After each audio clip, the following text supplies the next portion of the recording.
Sejam bem-vindos ao nosso Pod-Egres, o canal de podcast do Instituto de Educação Governador Roberto Silveira, voltado para educação, interação e tecnologia.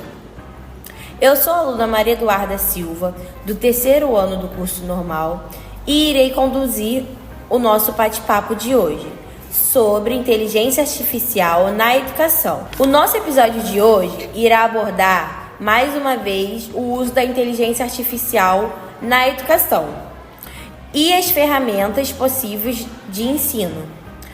Vamos responder algumas dúvidas de professores do Ensino Fundamental 1. Para tanto, convidamos à nossa mesa de bate-papo o professor Dr. Márcio Vilaça, do Programa de Pós-Graduação em Humanidades, Culturas e Artes da Unigran Rio, de Duque de Caxias. Boa tarde, professor. Boa tarde, é um prazer estar com vocês aqui mais uma vez para falar sobre inteligência artificial. E contamos ainda mais com a participação das normalistas Letícia Fernandes e Caroline Souza. Olá! Olá, meninas! Então, a normalista Letícia Fernandes irá conduzir o professor a uma primeira pergunta sobre a inteligência artificial. Então, professor, a gente gostaria de saber quais ferramentas de inteligência artificial podemos utilizar para fins educacionais e se existe algum risco nesse uso. Sim, ótima pergunta. Na verdade, nós podemos utilizar vários tipos. Eu vou evitar falar nomes e vou falar mais do tipo, para que elas servem. Podemos utilizar aquelas de pesquisa, ou que a gente chama de chatbots, que são, no caso do ChatGPT, o Copilot, ou também o Bing, que também é praticamente a mesma coisa. Podemos utilizar para geração de imagens relacionadas ao que nós precisamos usar. Podemos usar até para compor músicas, para compor fundos para algum trabalho. Podemos utilizar para resumos de conteúdos, claro que todo um cuidado, sempre para que a inteligência seja uma ferramenta e não quem faça tudo sozinho. Existem ferramentas para gerar apresentações, tanto a apresentação como toda, e nos dá uma proposta de roteiro. Podemos criar vídeos, ou seja, as possibilidades são inúmeras. Nós precisamos entender qual é a nossa prioridade, qual é a nossa necessidade. E sempre examinar a qualidade, o critério, o uso dessa ferramenta. Para que ela está servindo, de que forma ela está nos auxiliando e não tirando o nosso papel na realização de um trabalho. E, para isso, muitas vezes nós precisamos aprender a dar os prompts. Prompts, para quem não sabe, são aqueles comandos que nós damos para que a inteligência artificial crie o conteúdo. Então, se nós usamos uma imagem, nós podemos dizer qual o estilo dessa imagem, como é que a gente quer a iluminação, se ela é realista, se ela é um desenho, se ela se inspira em algum artista. E é importante nós observarmos detalhes, até nas imagens. Eu fiz uma oficina algum tempo atrás numa escola aqui também em Duque de Caxias e demonstrei imagens que eu criei com inteligências artificiais. É muito comum nós termos erros, principalmente nas mãos, Então, tudo que a gente cria com inteligência artificial precisa passar por uma análise criteriosa. Desde o conteúdo de texto, as referências que ele pode nos dar, ao resumo que ele pode fazer, tudo com muito critério. Vocês me perguntaram uma coisa que é muito importante que a gente não esqueça. Riscos.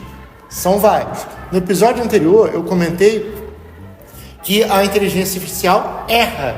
Esse erro muitas vezes é chamado de alucinação. Mas tem outros. Um dos riscos é darmos o comando errado e recebermos algo bem diferente do que a gente precisa. O outro é simplesmente copiarmos o que ele está fazendo, sem às vezes nós lermos se tem algum critério naquilo, se tem alguma fonte.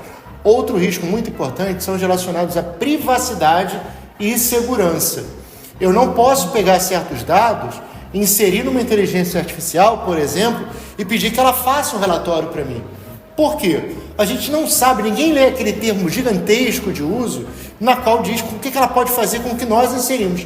Se nós observarmos o ChatGPT, que é o mais famoso, diz lá embaixo o seguinte: não insira dados pessoais. Então a própria ferramenta, numa das poucas falas que ela já tem escritas, dando indicação para não inserir dados oficiais. Quer ver uma coisa que a gente faz muito e não pensa nos riscos? Inclusive nas manias das redes sociais, de pegarmos nossas imagens de outras pessoas, fazemos uma série de simulações Isso requer muito cuidado, principalmente se for de menor de idade, se for mais ainda se for de criança, porque a gente não tem controle do que é feito com aquelas imagens. Tem um vídeo muito interessante, depois vocês podem pesquisar, em que os pais estão no cinema, se eu não me engano, e aparece uma imagem de uma já adulta, de uma mulher falando assim: oi, eu sou a fulana. E os pais reconhecem a voz. E ela começa a dizer: sou eu no futuro. As imagens que vocês colocaram minha nas redes sociais serviram para um monte de coisa. E esse vídeo é uma propaganda alemã demonstrando os riscos de privacidade e segurança. E dá um susto, porque você supostamente vê aquela criança com 18 anos, como seria a voz dela, as imagens sendo manipuladas, toda uma vida sendo acompanhada por dados deixados públicos. Nas inteligências artificiais, vamos lembrar algumas, inclusive, que são gratuitas, nós não paramos para imaginar quais são os riscos. Se eu pego um dado de uma empresa de onde eu trabalho e insiro ali, como as inteligências artificiais aprendem com esses dados, elas podem, inclusive, pegar esses nossos dados e dar uma resposta para outra pessoa. Então, na verdade, são muitos riscos. Riscos de privacidade, riscos de segurança, riscos jurídicos e éticos que nós precisamos tomar muito cuidado. Às vezes a gente pode achar assim, é só uma brincadeira. Brincadeira pode ser a nossa motivação inicial, mas a consequência daquela montagem, daquele vídeo, daquela narração que foi elaborada ali é muito grande. Imagina você, a partir desse podcast, alguém pegar a minha voz, jogar para uma inteligência que clona e colocar falando o que não sou eu. Então, só para nós termos uma ideia de riscos que nós temos. Ou uma imagem minha, uma animação, uma imagem estática transformada em movimento, que a gente não sabe em que movimento pode ser usado. Então, os riscos são muitos.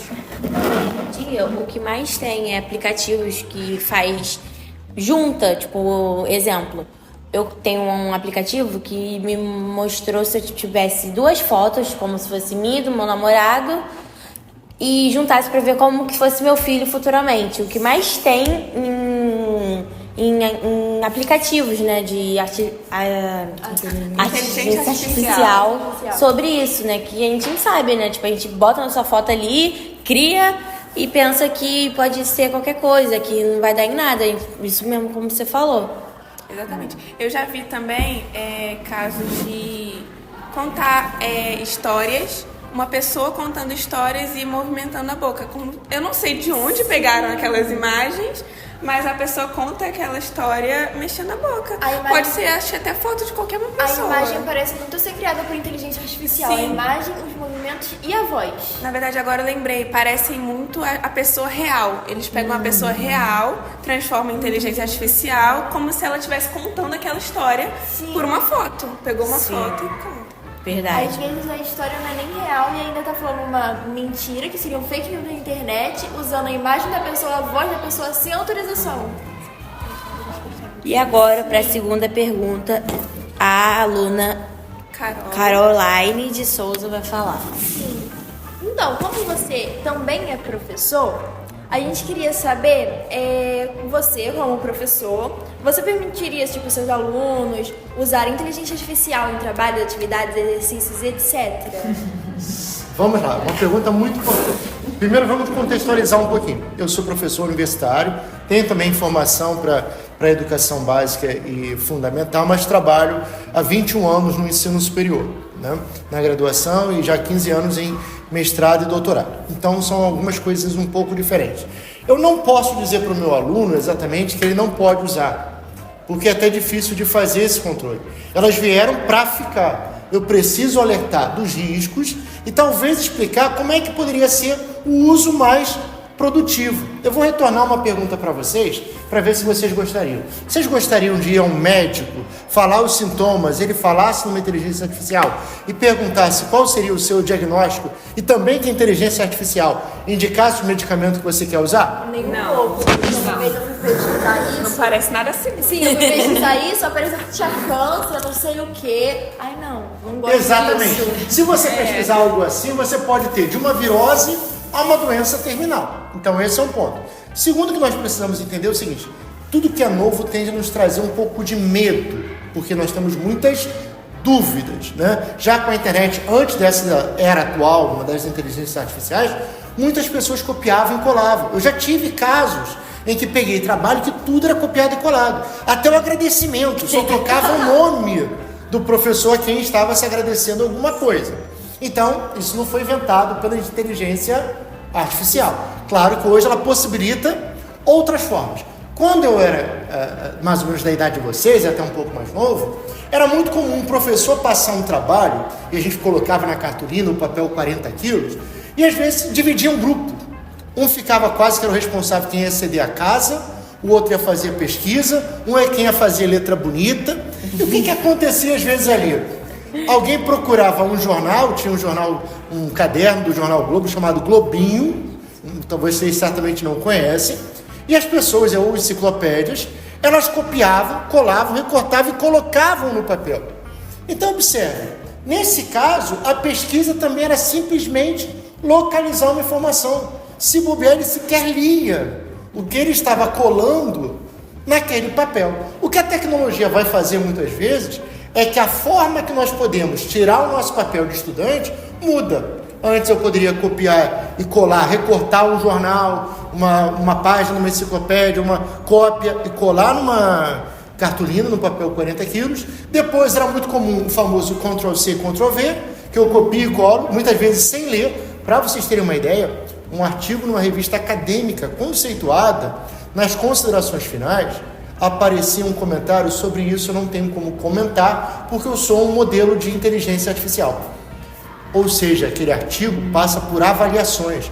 Quando eu vi isso, eu fui verificar se não era uma montagem. Fui na revista real, procurei aquele volume e estava. Ou seja, em algum momento, o pesquisador, talvez, pedindo para mexer algum texto, fez uma consulta ou quis uma dica. O que você acha sobre isso? Era uma questão até relacionada à saúde, para vocês terem uma observação. E colou no seu artigo, que foi publicado, algo que dedura que foi uma inteligência artificial que fez. Então, é difícil que eu diga para o meu aluno, você não pode usar. Agora, ele precisa saber os riscos. Como? Até porque, em alguns casos, ele não vai ter essa ferramenta. Né? Nós, na vida, nós não chegamos para uma inteligência artificial falando assim, nós temos um determinado problema na minha vida, você pode me dizer como é que eu resolvo? Quando a gente pensa naquele conhecimento mais enciclopédico, né? É mais fácil. Para que eu preciso guardar tanta coisa se eu posso fazer uma consulta? Tá? Então, depende muito do contexto, do tipo de tarefa, e é muito importante orientar os alunos sobre as possibilidades, os riscos e como fazer isso de uma forma produtiva, não substituindo a pesquisa, a aprendizagem, mas como uma ferramenta e não como o autor do meu trabalho. Eu acho que a inteligência artificial dá até um medo, porque os profissionais que estão sendo formados para isso, né, em qualquer área, utilizarem para fazer trabalhos e os professores não terem o cuidado de analisar se foi copiado da internet. Então, eu acho bem perigoso. Chegamos ao nosso final do nosso podcast. Gostaria de agradecer o professor Márcio. Professor, você gostaria de divulgar algum seu perfil para que outras pessoas consigam tirar dúvidas sobre? Isso, então vou divulgar dois. Primeiro, agradecer a oportunidade de estar aqui com vocês falando sobre esse tema. Foi um momento assim, muito agradável, muito produtivo. As perguntas foram muito pertinentes, isso é muito importante, que vocês estejam se questionando sobre essas ferramentas. Então vou fazer duas divulgações.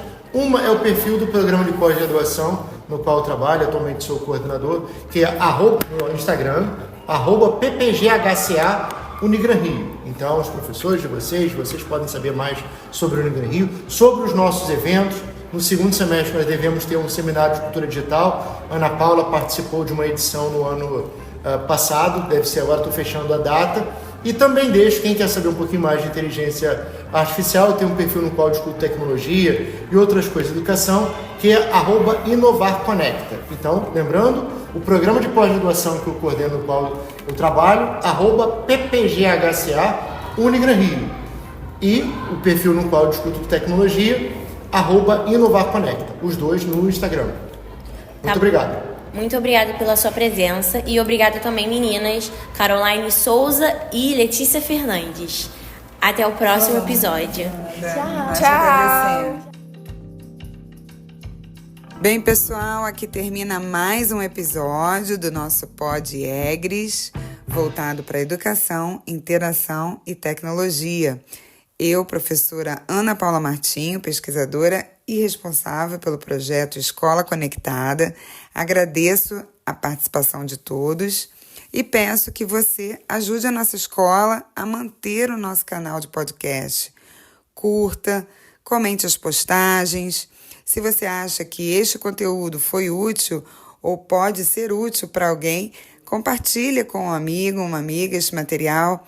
Vamos prestigiar o trabalho do nosso Instituto de Educação Governador Roberto Silveira, que recentemente completou 62 anos de existência. Conto com a participação de vocês. Um forte abraço e fiquem ligadinhos nos próximos episódios, hein? Tchau, tchau!